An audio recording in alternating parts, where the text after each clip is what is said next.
Hey everyone, my name is Michael Perryman with MVP Therapy, and I want to welcome you back to my Movement Monday series. So, today I am going to do something a little bit different than I normally do.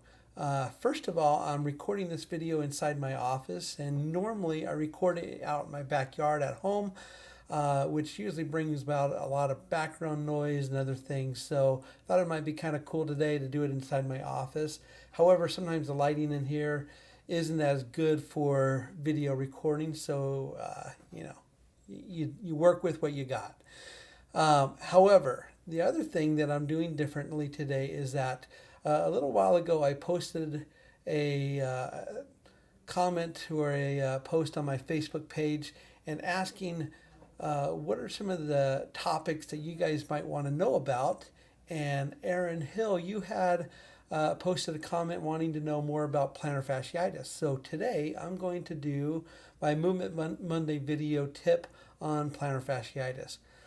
The other thing I'm also doing differently is that as I go through this video, I'm also going to post some pictures and some other things like that that kind of display things that I'm talking about. So you'll still hear my voice, but you'll be seeing some pictures and not necessarily seeing me and my hands and face talking to you.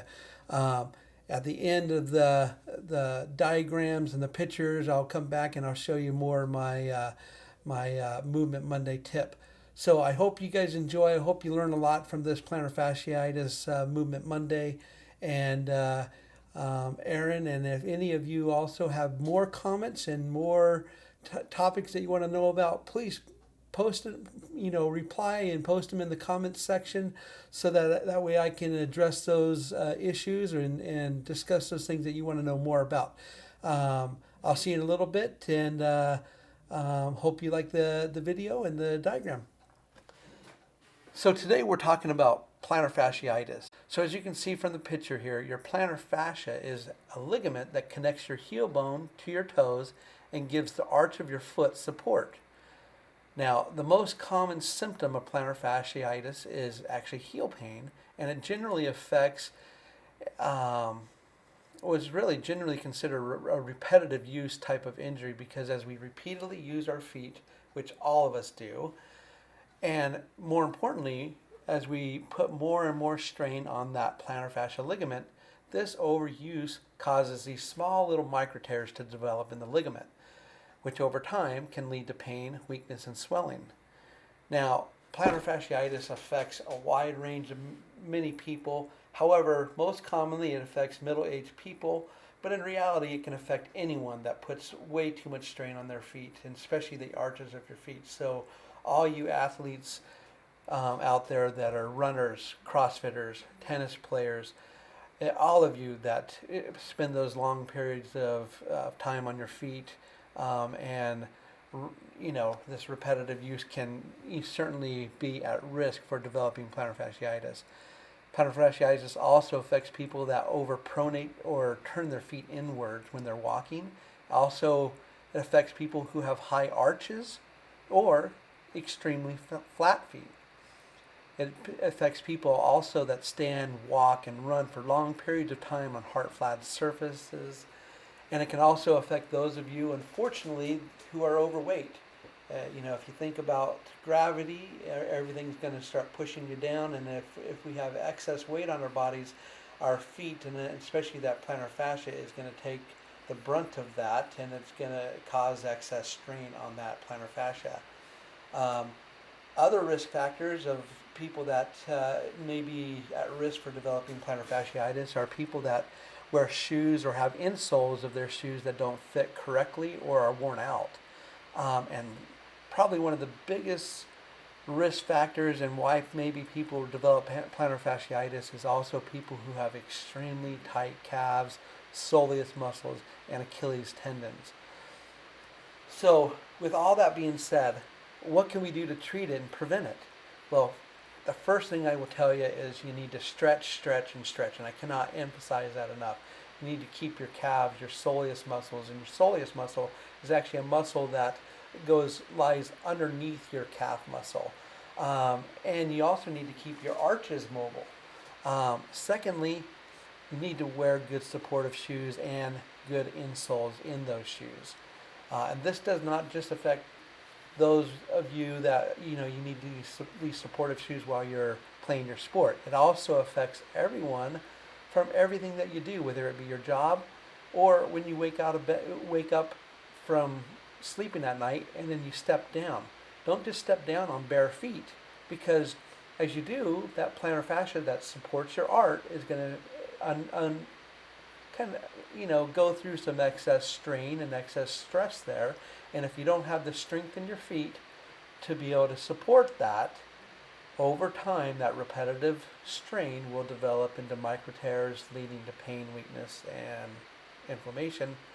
And certainly we don't want to do that. So if you have a very good pair of supportive sandals, whether it be Birkenstocks or, and I think I might have just dated myself there by saying Birkenstocks, but if you have some good supportive sandals, certainly wear those just for at least a little bit as you get out of bed, and that will really help out. The last thing that you can do is actually what brings me to my Movement Monday tip. And so if you stay tuned here for just a second, I'll show you that tip. And I appreciate everyone for listening to me, and hope you like the little diagram that I came up with. Hey everyone, I'm back. So to Aaron and everyone else that is watching this video, I hope that the information I just provided on plantar fasciitis was very helpful. And now let's move on to my Movement Monday tip. For this tip, you're going to need a couple items. The first one is something that most of you have laying around the house, and you may or may not, but most people do, and that's a tennis ball.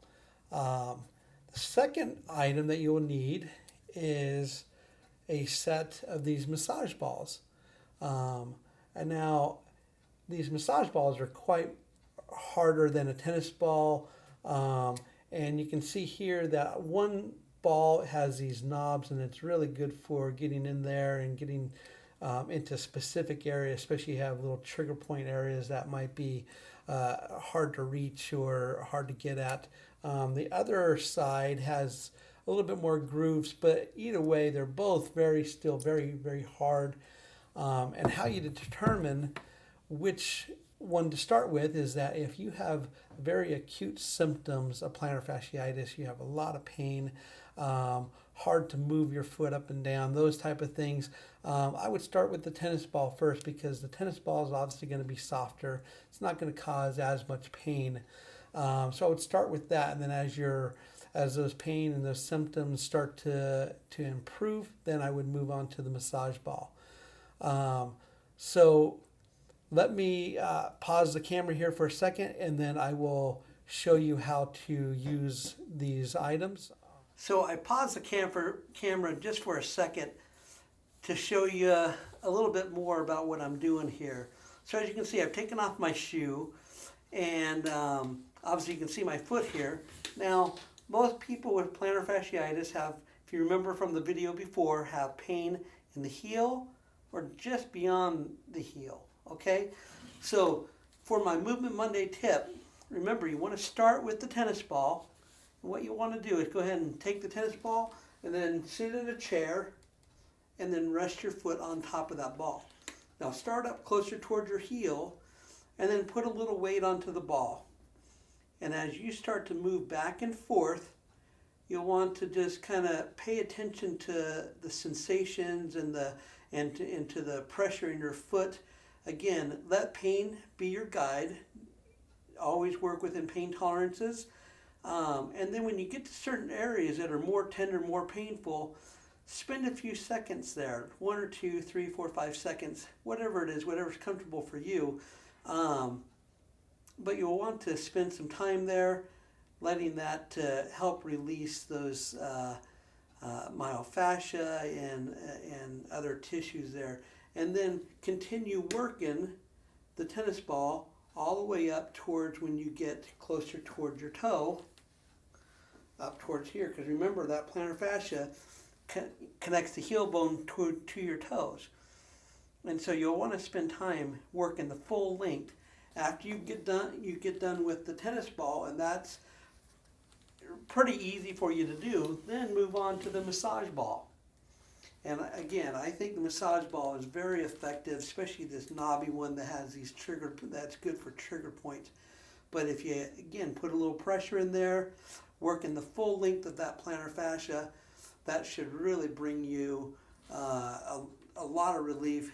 And it should also help not only people with plantar fasciitis, but it also will help people from getting plantar fasciitis, because this is a great way to keep the arches and that plantar fascia mobile. So I want to thank everyone for watching my Movement Monday series, and I hope that the information I provided on plantar fasciitis was very informative and that everyone was able to learn something from it.